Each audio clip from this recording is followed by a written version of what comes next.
Hindi pa rin humuhupa ang opensiba ng Israel laban sa Hamas sa Gaza Strip. Ang mga ospital isa-isa na ring nasira ng airstrikes.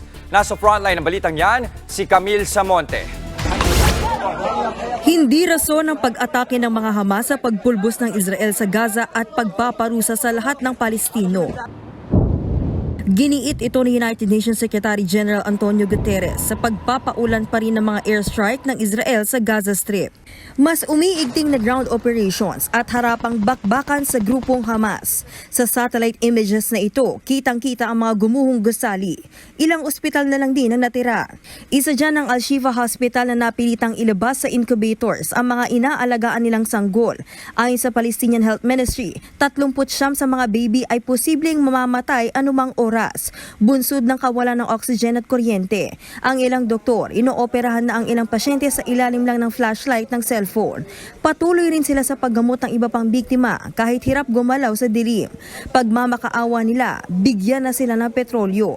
Pero ayon kay Israeli Prime Minister Benjamin Netanyahu, tinanggihan ang dinala nilang 300 litrong ng diesel. Pero pinasinungalingan din niya ng pamunuan ng ospital. Tanging emergency room na lang ng Al-Shifa Hospital ang nananatiling bukas ngayon. Lalo't marami ang namatay sa panibagong airstrike ng Israel. May snipers din daw ang Israel na bumabaril sa mga taong malapit sa naturang ospital. Daan-daan din tuloy ang trap sa loob ng pasilidad.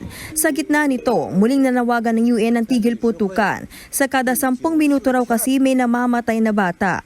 We continue to call for a ceasefire to prevent further deaths of civilians and further damage to Gaza's hospitals and health facilities.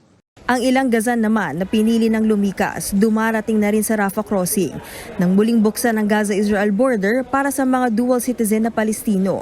Nagbabalita mula sa Frontline, Camille Samonte, News 5. Mga kapatid, Jess De Los Santos po, huwag magpauli sa mga umaaksyong balita at napapanahong issue sa bansa.